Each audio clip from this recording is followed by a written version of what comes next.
వాహిని media ప్రేక్షక మహాశయులకి అందరికీ నా వందనములు.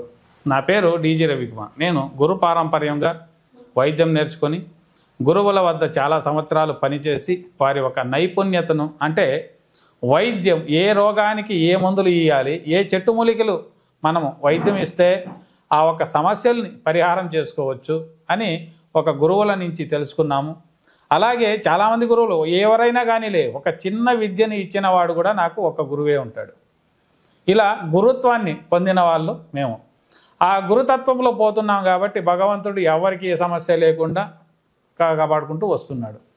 ఈరోజు ఆరోగ్యాన్ని ఎందుకు చెడుపుకుంటున్నామంటే మనం తినే ఆహార పదార్థాలు ఫాస్ట్ ఫుడ్ అంటున్నాము.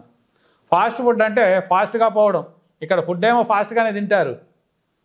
పెద్దవాళ్ళు చెప్పారు, పరిగెత్తి వస్తున్నావు కాసేపు కూర్చోవయ్యా, కూర్చొని నీళ్లు తాగు అన్నాడు. పాలు తాగే అవసరం లేదు, నీళ్ళన్నా తాగు అన్నారు. మన వాళ్ళు ఏం చేస్తున్నారంటే ఫాస్ట్ ఫుడ్ అని చెప్పి వెళ్ళి ఫాస్ట్గా తిని ఫాస్ట్గానే వస్తున్నారు, రోగాలు తెప్పించుకొని వస్తున్నారు. అలా కాకుండా ఆ ఫ్యాట్ అనేది వస్తువులు ఇప్పుడు చూడండి, ఎక్కడైనా ఒక హోటల్ కావచ్చు, ఏదైనా పిజ్జా బర్గర్ ఇలాంటివి ఏదైనా కానీ రుచిగా ఉన్నాయంటే మన వాళ్ళు మిందబడి తింటుంటారు. ఎందుకంటే ఆ రుచి ఎక్కడి నుంచి వస్తుంది అనేది పరిపూర్ణంగా ఎవరు తెలుసుకుంటా లేదు. ఇక్కడ రుచి అనేది టేస్టింగ్ పౌడర్ కావచ్చు, వెనిగర్ కావచ్చు, ఇలాంటి ఫాస్ట్ ఫుడ్లో వాడుకుంటున్న జింక్ ప్రోడక్ట్స్. ఈ ప్రోడక్ట్స్ ఏమవుతాయంటే కొన్ని రుచులు పుట్టిస్తుంది, మనిషికి కొత్త రుచిని తెస్తుంది. కొత్త రుచి తెచ్చే దాని జతకి కొత్త రోగాలను కూడా పుట్టిస్తుంది. ఆ రోగాలను మనము పూర్వకాలంలో ఒక ఇంట్లో ఒక మనిషికి కనీసం అన్నా కూడా జ్వరము జలుబు రావడానికి కూడా సంవత్సరాలు పట్టేది. కానీ ఇప్పుడు ఏమవుతుందంటే ప్రతిదినము ఏదో ఒక రోగం ఇంట్లో ఉంటుంది. కానీ వంటింట్లో ఉన్న వస్తువులను మీరుగా వాడుకునేది కాకుండా దాన్ని తింటే సమస్య అయిపోతుందేమో, ఆ రోగం ఏమైనా ఎక్కువైపోతుందేమో అని భయపడే వాళ్ళే. కానీ ఏమండి, మీ ఇంట్లో ఉన్న అల్లము మిరియాలు ఇవన్నీ కూడా రోగాలను తెప్పేదు. దాన్ని అనుసరించి ఎలా వాడుకోవాలని మాత్రమే మేము తెలియజేస్తుంటాం. ఇలా రోగాలను పుట్ట చేసుకొని బతుకుతున్నారు.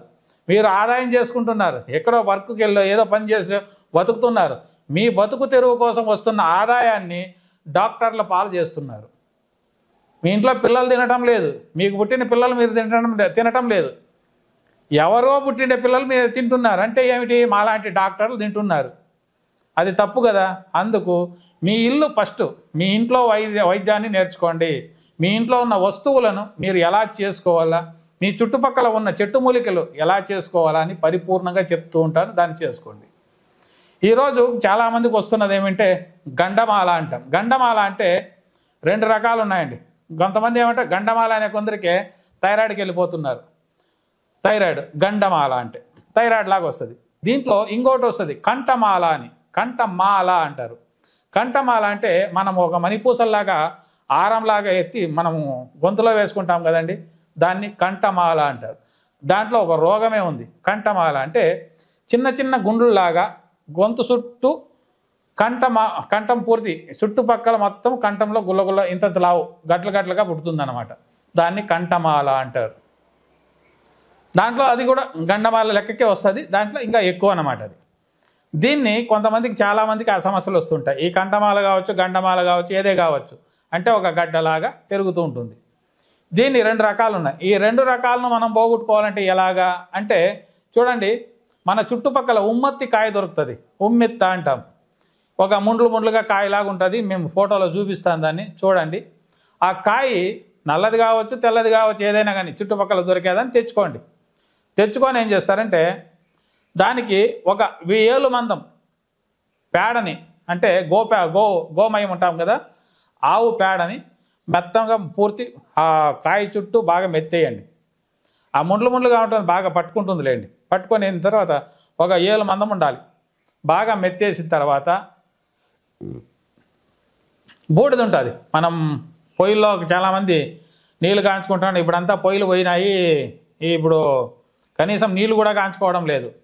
దీన్ని ఎందుకు చెప్తున్నానంటే అలాగే చేసుకోవాలి. పొయ్యి ఉంటుంది, పొయ్యిలో బూడిదని ఏం చేయాలంటే దీనికి బాగా మెత్తేయాలి. మెత్తేస్తే కాస్త గట్టిగా మాకు బిగు వస్తుంది. అప్పుడు అదే పొయ్యిలో మనం ఏం చేస్తామంటే గుంత కాస్త ఒక అంత, ఈ వంట ఎంత పడుతుందో అంత మాత్రం బాగా గుంతలాగా లోడేయాలి.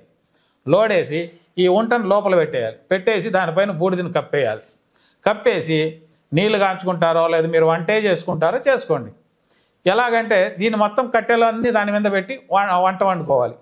ఒక 2 అవర్లు 3 అవర్లు ఏం చేస్తారంటే బాగా వండాలి. దానిపైన వండిన తర్వాత దాన్ని బూడిదని తొలగించేసి లోపల ఉన్న కాయ మాత్రమే తీసుకోండి. వంట తీసుకొని పైన ఉన్న పేడనంతా మొత్తం తీసేయండి. తీసేస్తే ఆ కాయ లోపల ఉడికింటుంది.